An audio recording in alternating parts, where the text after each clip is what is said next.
gentlemen, brothers and sisters, welcome to the fourth episode of Science Leads You to Allah.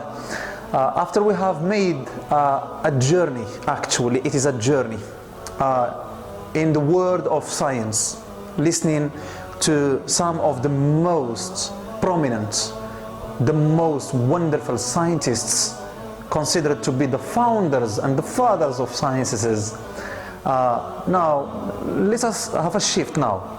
Let us go to the world of philosophy to see whether philosophy goes by the side of science in proving the existence of a creator, or it goes against the stream.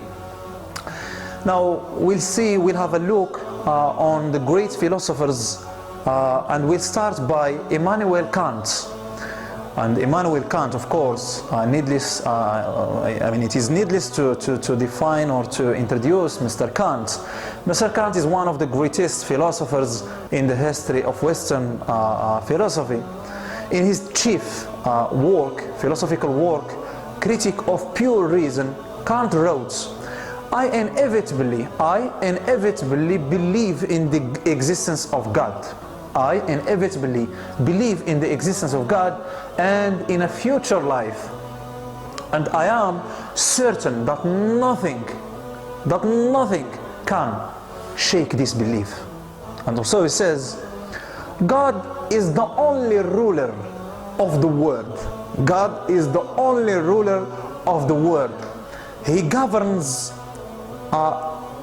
not as a monarch, but not as a despot, for he wills to have his commands observed out of love and not out of servile fear. Jean-Jacques Rousseau, the founder of modern deism, he says, it is not in my power to believe that passive dead matter can have brought forth living and feeling beings, that blind chance has brought forth intelligent beings, that which does not think has brought forth thinking beings. I believe, therefore, that the world is governed by a wise and powerful will. I see it, or rather I feel it, and it is a great thing to know, actually. Voltaire, French philosopher, he says, tonight I was in a meditative mood. I was absorbed in the contemplation of nature. I admired the immensity, the movements, the harmony of those infinite globes. I admired more the intelligence which directs these vast forces. I said to myself, one must be blind not to be dazzled by this spectacle. One must be what? Must be blind not to be dazzled by this spectacle. One must be blind not to recognize the author of it. One must be mad not to worship him. He says, all nature cries to us that he exists. This is Voltaire. That there is a supreme intelligence, a power immense, an order admirable. David Hume, a Scottish empiricist, philosopher, says, and historian, etc., and the economist and the founder of modern skepticism, he's well known, David Hume, he says, wherever I see order, I infer from experience that there hath been design and contrivance, and the same principle which leads me into this inference when I contemplate a building. When I contemplate a building regular and beautiful in its whole frame and structure, the same principle obliges me to infer an infinitely perfect architect. From the infinite or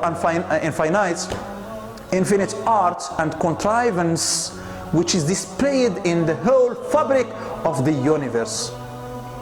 And also he says, the order of the universe proves an omnipotent mind. Also he says in the introduction to his book, The Natural History of Religion, Hume stated, the whole frame of nature bespeaks an intelligent author. Spinoza says, by God I mean a being absolutely infinite or infinite.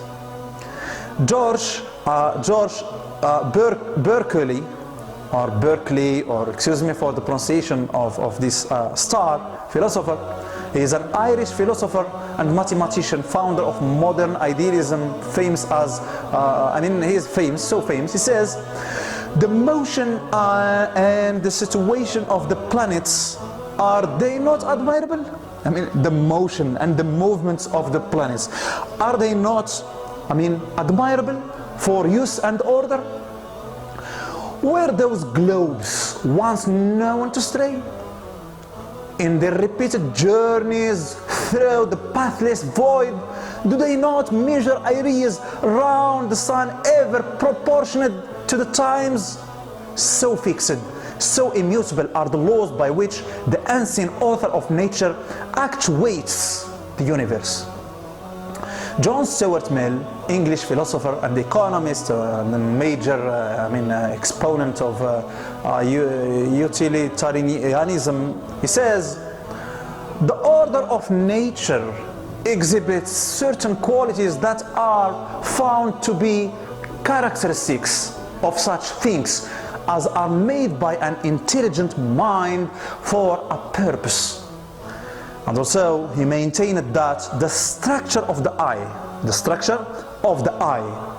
proves a designing mind or intelligent creator. Ladies and gentlemen, are all the philosophers at the end of the day, are all the philosophers with the idea that there is a creator? Of course not. We are not saying that. But at the end of the day, science has got the last word. Science has got the last word. Thank you, science. Thank you very, very, very much. My friend again jumped. Hold on, man. Yes. What's up, man? He says, Charles Darwin is a scientist. Isn't he? Yes, of course. We cannot deny that. He is a scientist, a biologist. My friend again, he says, okay, he's a scientist, but he has got another idea, he has got another theory, he has got another suggestion. Okay, my friend, is it a suggestion, a theory, or scientific fact? Ladies and gentlemen, next episode is the match is going to be hot. Get ready with Darwin. Thank you very much. See you.